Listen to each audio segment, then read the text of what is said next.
शोनाली, हाँ रजा। टाइम कितनी जल्दी गुजर गया। कौन सा टाइम? अभी शो की डेडलाइन में तो अभी समय है रजा। भाई डेडलाइन की बात नहीं कर रहा। It's almost the end of 2013। पूरा साल निकल गया। दैट्स ट्रू रजा। और हमने बहुत मज़ा भी किया वैसे Z360 पर। कितनी मुख्तलिफ चीज़ें की है भाई। बहुत सी चीज़ें की हैं, बहुत से मज़े किए हैं।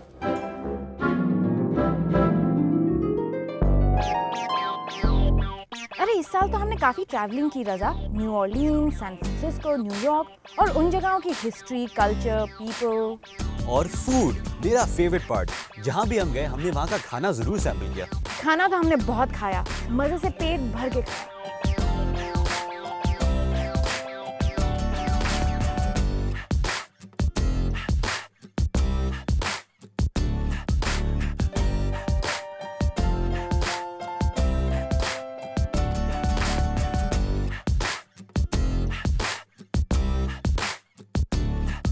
लेकिन टू बी फेयर शोनाली, खाने के साथ साथ हमने हेल्थ और फिटनेस पर भी काफी ध्यान दिया। याद है हेल्थ शो? वैसे रजा हमने हेल्थ शो में हेल्दी डाइट टिप्स भी दिए। हेल्थ शो में भी हमने फूड का पीछा नहीं छोड़ा। भाई खाने को कैसे छोड़ सकते हैं, पर उसके अलावा भी शोनाली हमने काफी कल्चर को भी एक्सप्लोर किया, जैसे म्यूजिक, फैशन, आर्ट, डांस। ओहो याद आया, हमने सालसा डांसिंग भी तो सीखी थी। Yup, that was a disaster. बहुत मुश्किल सबसे शोनाली। लेकिन बाइसिकल चलाते हुए हमको कोई मुश्किल नहीं हुई। ओ हाँ, हमारा बाइसिकल शो। लेकिन शोनाली मैं डिसएग्री करूंगा कि कोई मुश्किल नहीं हुई। मुझे तो याद है तुम्हें बड़ों की साइकिल नहीं चलाई जा रही थी, तुमने बच्चों की साइकिल यूज कर ली। चलो कोई बात नहीं, कोई बात नहीं। उफ, चेंज द सब्जेक्ट रजा। चलो ठीक है, फिर बात करते हैं ज़ॉम्बीज की। याद है जब हमने एक पूरा शो किया ज़ॉम्बीज के बारे में? We both got bitten by one too. और हमने थ्रिलर पे भी डांस किया था।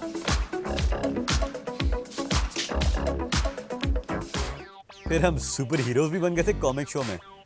और बाकी सब कॉमिक बुक हीरो से मिलकर भी बहुत मजा आया रजा। It was slightly absurd, लेकिन मुझे डॉग शो में एक चीज बहुत पसंद आई थी कि उनके कॉस्ट्यूम्स बहुत जबरदस्त थे। वैसे रजा 2013 में हमने कितना कुछ किया है, तो ईयर एंडर शो को भी फेवरेट स्टोरीज दिखा के क्यों ना करें? That's a great idea, Shanali. Guys, आज के शो में हम आपको दिखाएंगे इस साल की 2013 की हमारी favourite stories, the stories that we enjoyed doing more than any others. Raza तो शुरू करते हैं तुम्हारे एक फेवरेट स्टोरी से। Let me guess, it is a food story. Shanali, you know me very well. Guys, यकीनन मेरी story is a food related story. जब हम सैन फ्रांसिस्को गए, तुम्हें भी याद होगा, हम एक रेस्टोरेंट गए, उसका नाम था पियर 39। और शनाली, वहाँ का seafood was the best I've ever had. Best I ever had too. Guys, not only was the food good, वहाँ की जो खाने की जो मिकदार थी, आप खुद ही देखिएगा कितनी ज़्यादा थी। It was a lot of food और हम आपके साथ ये खाना शेयर करना चाह रहे हैं। Let's have a look.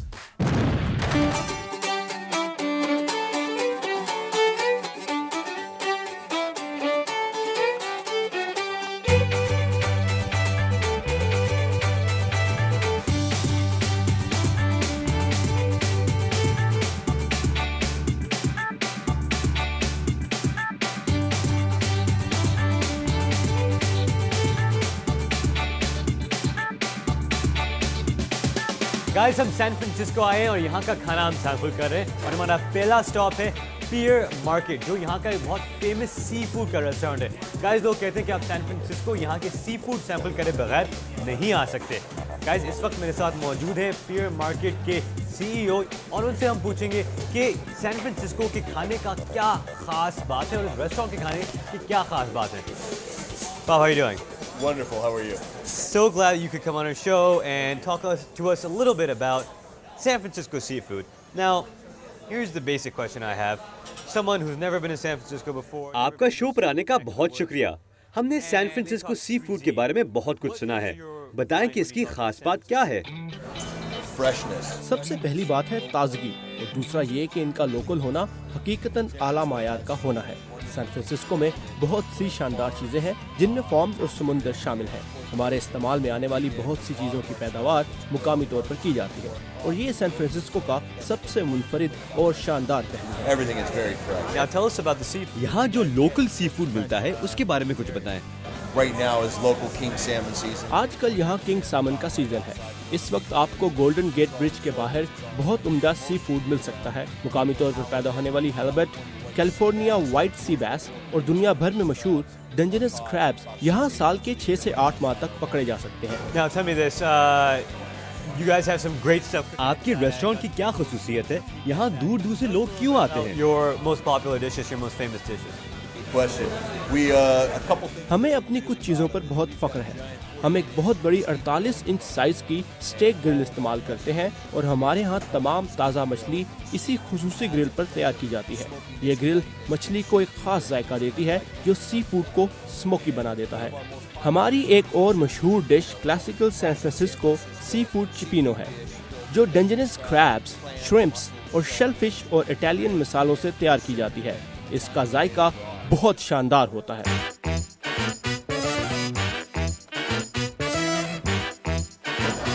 रजा, ये कहाँ लाए हो? शोनाली, पियर मार्केट, ये सैन फ्रांसिस्को का बहुत मशहूर एक रेस्टोरेंट है एंड स्पेशली फेमस यहाँ का सी फूड। मैंने सबसे बात कर ली है, don't worry, everything is ready, खाना आने वाला है। So you're asking me to trust you? Trust me. Wow, Raza, oh wow, तुम मेरे जितने एक्साइटेड हो? this is amazing. What a spread! Guys, हम रेकमेंड करते हैं कि अगर आप सैन फ्रांसिस्को आएँ तो ज़रूर पियर मार्केट आए और यहाँ का सी फूड ट्राई करें। मैं गारंटी करता हूँ कि कम से कम अमेरिका में इससे बेहतर सी फूड आपको नहीं मिलेगा। I agree, Raza. Fresh portions आप देख सकते हैं, पेट भर के खा सकते हैं आप। और हम भी अभी पूरे खानदान को खिला सकते हैं। हम भी पेट भर के खाएंगे ना। हम तो वैसे। पूरा पेट करके खाएंगे। ऑलराइट। ब्रेक टाइम, लेकिन कहीं मत जाइएगा। ब्रेक के बाद हम आपको अमेरिका में साइकिल की सवारी करवाएंगे। Stay with us.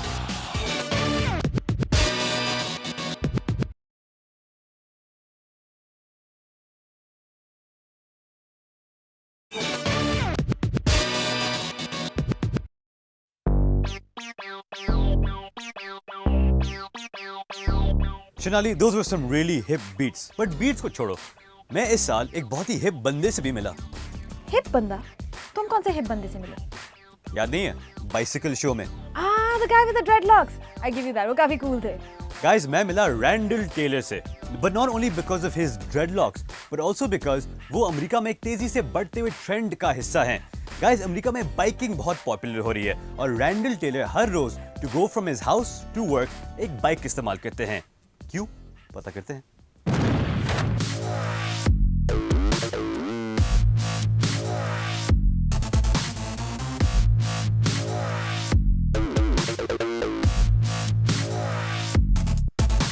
रैंडल, आप अक्सर काम पर आने जाने के लिए साइकिल इस्तेमाल करते हैं। क्या इसकी वजह यह है कि आपके पास कोई दूसरा ऑप्शन नहीं है? Because you don't have other options for getting to work, or do you choose to drive your bike to work? Well, yeah, I do have a car. मेरे पास एक कार भी है। मैं आने जाने के लिए मेट्रो भी इस्तेमाल कर सकता हूँ, लेकिन मुझे साइकिल चलाना पसंद है। इससे मेरी कुछ एक्सरसाइज भी हो जाती है और साइकिल चलाने से मैं कुछ पैसे भी बचाता हूँ। मुझे पार्किंग के लिए कुछ देना नहीं पड़ता और पेट्रोल की बचत भी होती है। So tell me this. I mean, you wake up in the morning and you're about to go. ये बताएं कि जब आप सुबह सोकर उठते हैं तो आप ये कैसे फैसला करते हैं कि आज मुझे कौन सी सवारी लेनी चाहिए? Process as to what mode of transport you're going to take to work. Pretty much it depends on what's going on that day. I mean, if I have a shoot at work and I need to carry gear to work, obviously. ज्यादातर इन्हिसार इस चीज पर होता है कि आज का दिन कैसा होगा। अगर उस रोज मुझे किसी शूट पर जाना हो तो यकीनी तौर पर मैं साइकिल दफ्तर नहीं ले जा सकता। इसी तरह अगर किसी दिन ज्यादा बारिश हो रही हो या गर्मी हो तो भी मैं साइकिल इस्तेमाल नहीं कर सकता। Gross and everything else, but yeah. Well, this is one of the downsides of. ये तो एक नेगेटिव है कि पसीने बहुत छूटते हैं। लेकिन ये तो सच है कि साइकिल चलाना एक तरह की एक्सरसाइज है। इसमें थोड़ा एफर्ट करनी पड़ती है। क्या आप एक ऐसे शख्स हैं जो ऐसी एक्टिविटीज पसंद करते हैं? I like to be outside. I like running. I like मुझे बाहर जाना बहुत पसंद है। मुझे दौड़ पसंद है। मैं साइकिलिंग भी बहुत पसंद करता हूँ। जब किसी रोज आपकी मसरूफियात बहुत ज्यादा हों और आपके पास फिजिकल एक्टिविटी के लिए वक्त ना हो तो मैं अपना साइकिल चलाता हूँ और इस तरह फिजिकल एक्टिविटी कर लेता हूँ। I get that physical activity in. Is biking something that you would, I mean, biking to work, especially every day? क्या आप दूसरे लोगों को रोजाना साइकिल चलाने का मशवरा देंगे? People try and get into. Biking for me is something that जहाँ तक बाइकिंग का ताल्लुक है तो मेरे नज़दीक ये इंसान को जिस्मानी तौर पर फिट रखती है। इसीलिए मैं यकीनी तौर पर लोगों को बाइकिंग का मशवरा दूंगा। When you're biking, you're not using a... cycle चलाने का एक बहुत बड़ा फायदा ये है कि आप गाड़ी नहीं इस्तेमाल कर रहे होते, जो माहौल के लिए बहुत फायदेमंद है। क्या आप इसके बारे में सोचते हैं? It is something that I think about because मैं इस हवाले से भी सोचता हूँ। साइकिलिंग हमेशा मुझे जिस्मानी तौर पर फायदा पहुंचाती है और इसके साथ एक और फायदा ये भी है कि आप अपने माहौल पर किसी तरह का कोई बोझ नहीं डाल रहे होते। by not biking. बहुत शुक्रिया रैंडल, साइकिल चलाते रहना। Appreciate it.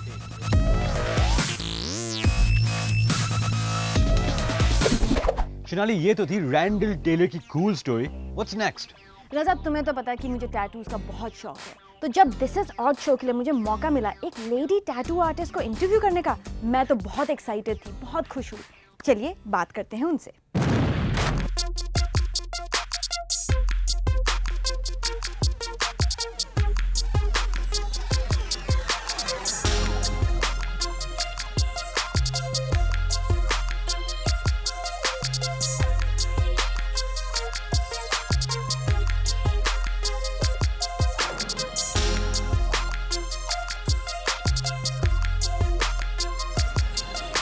अरे इलियास, आप ऑलरेडी इधर पहुंच गए हैं। मुझे पता है क्यों, क्योंकि ये ए स्ट्रीट कॉरिडोर है वाशिंगटन डीसी में, जो एक बहुत ही इंटरेस्टिंग नेबरहुड है।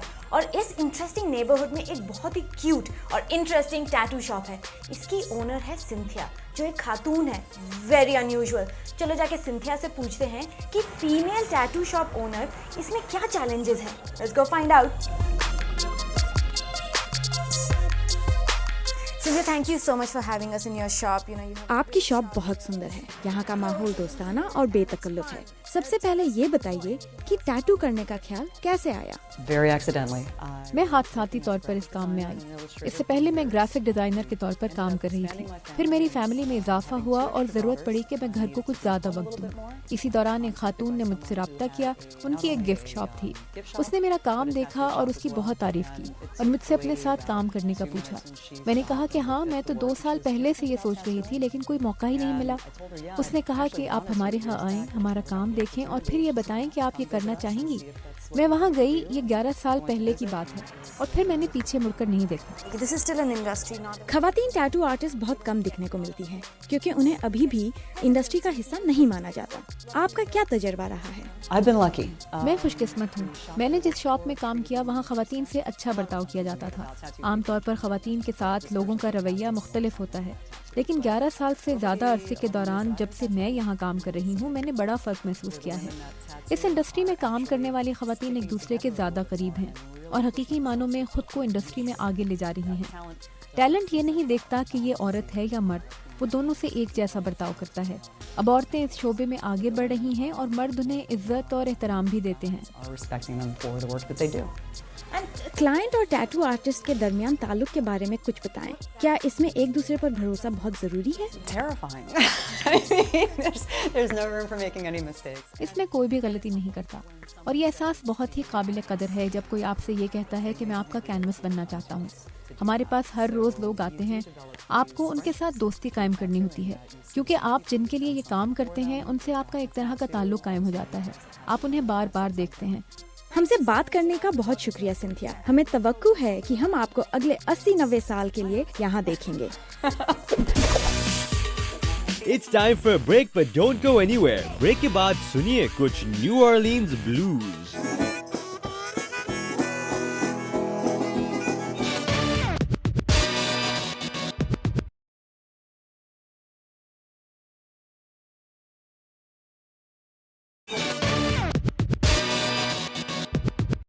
Welcome back from the break.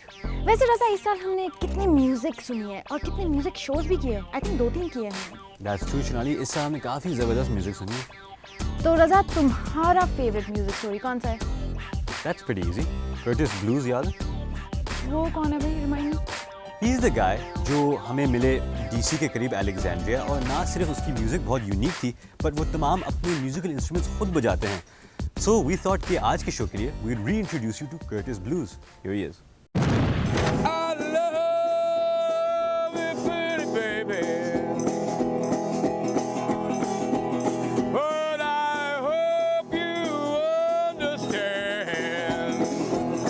I love you, pretty darling, hope you understand.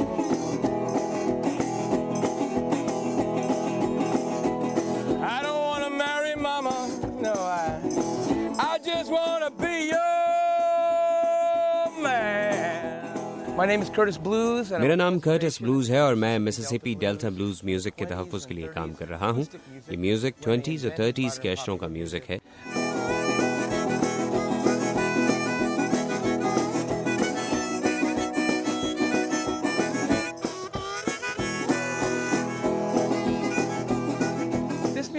ये एक बहुत मुनफरिद म्यूजिक है। इस म्यूजिक को जिसे ब्लू कहा जाता है, अफ्रीकन अमेरिकन के एक छोटे से ग्रुप ने 1920 और 1930 के दौरान इजाद किया। उन्होंने काम करने के दौरान पैदा होने वाली बीट्स को इस मौसीकी के रिदम के तौर पर इस्तेमाल किया। मिसाल के तौर पर दो अफराद दरख्त काट रहे हैं, एक शख्स दरख्त के एक तरफ और दूसरा दूसरी जानिब हो तो आपको आपस में कोऑर्डिनेट करना पड़ता है। अगर दरख्त काटने के साथ वो गा भी रहे हैं तो फिर ये इसी तरह होगा, 1 2 3, और यही ब्लूज की बीट्स हैं।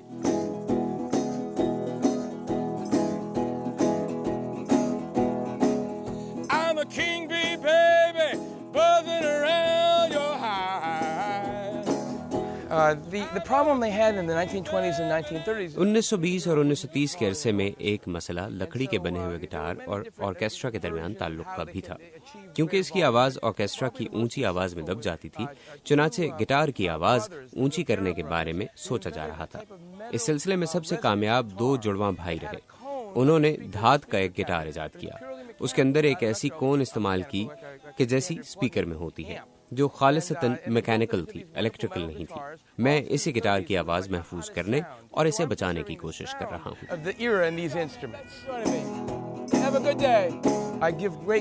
मैं अफ्रीकन अमेरिकन को ये अजीम मौसीकी ईजाद करने का क्रेडिट देता हूँ। ये एक बहुत बड़ी सकाफती तब्दीली थी और इसके असरात आज की मौसीकी पर अभी तक बरकरार हैं। और जहाँ तक इस म्यूजिक का ताल्लुक है तो मैं इसे दिल से बजाता हूँ और इसके लिए पुरखुलूस जज्बात रखता हूँ।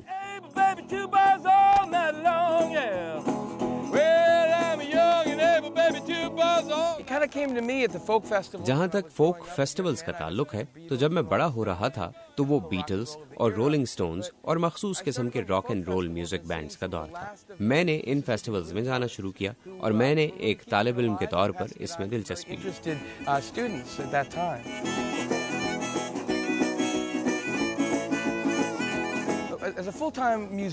एक फुल टाइम म्यूजिशियन के तौर पर आप में बहुत लचक होनी चाहिए और आपको हर तरह के ऑडियंस के सामने अपने फन का मुजाहरा करने के लिए तैयार रहना चाहिए। मैं 17 साल से ये कर रहा हूँ और अपने बैंड के सारे साज एक साथ मैं खुद बजा रहा हूँ।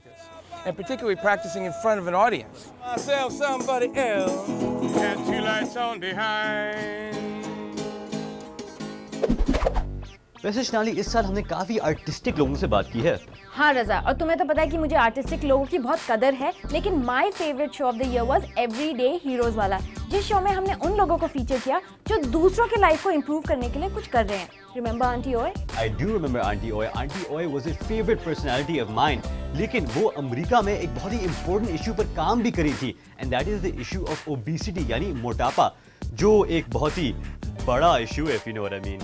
रजा इस इशू पे काम कर रही थी वो तो ठीक है, लेकिन आई हैव टू कन्फेस मेरा फेवरेट पार्ट था बच्चों के साथ कुकिंग क्लास अटेंड करना। चलिए देखते हैं। मैं टाइलर एलिमेंट्री स्कूल के बाहर हूँ, जहाँ पर बहुत ही इंटरेस्टिंग एक न्यूट्रिशन प्रोग्राम है। आप तो जानते हैं कि सदर बराक ओबामा की वाइफ मिशेल ओबामा वो ओबेसिटी को फाइट करना चाहती है अमेरिका में, और वो चाहती हैं कि बच्चे इन्वॉल्व हों, दे गेट मूविंग, न्यूट्रिशन का प्लान हो, और उन्होंने ये चैलेंज अमेरिका के सामने रखा है। और ये स्कूल ऐसा है जिसने ये चैलेंज एक्सेप्ट कर लिया है। अब चल के देखते हैं कि यहाँ क्या करते हैं।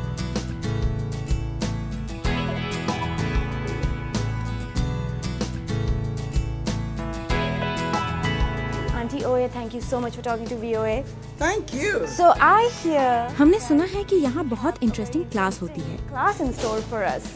What do you have for us? Oh my God. हाँ, इसमें बहुत सी खूबियाँ हैं। Lots of goodies. Yes. And nutrition सबकी जिंदगी के लिए बड़ी अहमियत रखती है, लेकिन बहुत से लोग इस बात को भूल चुके हैं। क्या इस प्रोग्राम के जरिए आप लोगों को इसकी अहमियत बताना चाहती हैं? हाँ, हम ये बताना चाहते हैं कि अच्छी खुराक का जिंदगी में बहुत बड़ा किरदार है। न्यूट्रिशन इस प्रोग्राम का एक अहम हिस्सा है, क्योंकि ये एक स्कूल है और स्कूल के बच्चे अपनी ग्रोइंग एज में होते हैं, इसलिए उन्हें सेहत बख्श खुराक की जरूरत होती है, क्योंकि अच्छी खुराक के बगैर उनके सोचने की सलाहियत बढ़ नहीं सकती। हम उन्हें मुतवाज़न खुराक देना चाहते हैं। जंक फूड से उन्हें कोई फायदा नहीं होता, उनकी खुराक ताज़ा होनी चाहिए। और ये सब कुछ यहाँ होता है? हाँ बिल्कुल, आइए आपको दिखाते हैं। तो आइए चलते हैं।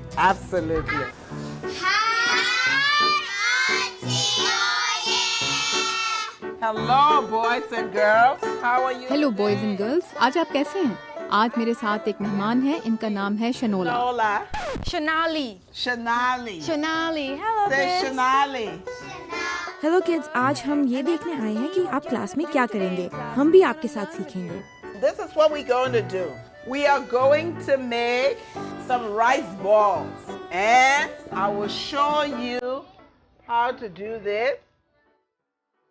आंटी ओए के न्यूट्रिशन प्रोग्राम में बच्चे खेल कूद के बीच हेल्दी खाना बनाना सीखते हैं। This is so good.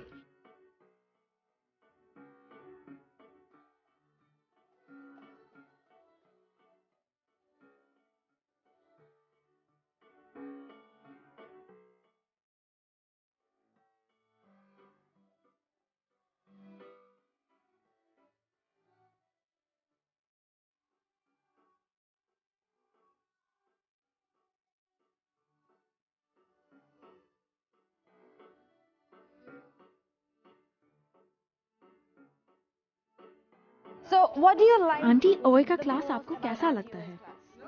That we get to eat whatever we want. She teaches us stuff that we don't know.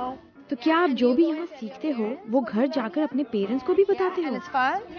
Yeah. आपको शेफ बनना अच्छा लगता है? Yes. She likes to cook because I love to cook too. You love to cook. Do you think you'll grow up? तो क्या आप chef बनेंगी? No. What do you? तो फिर क्या बनना चाहती हैं? I want to be in the Olympics. हमारे पास एक फ्यूचर ओलंपिक स्टार मौजूद है। आप ओलंपिक्स में क्या करना चाहेंगे? Track and field. रेस? तो जरा भाग के दिखाइए।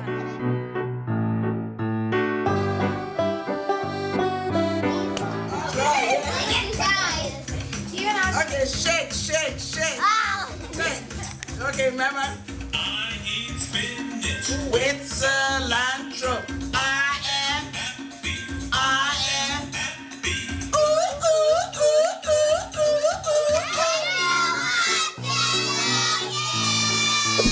That's it for today's show, guys. As a matter of fact, that's it for 2013. Guys, हम उम्मीद रखते हैं कि अगले साल भी आप हमें ज्वाइन करेंगे and will take you all over the US. But in the meantime please follow us on Facebook and Twitter. लेकिन अभी के लिए हैप्पी न्यू ईयर और for us back to work.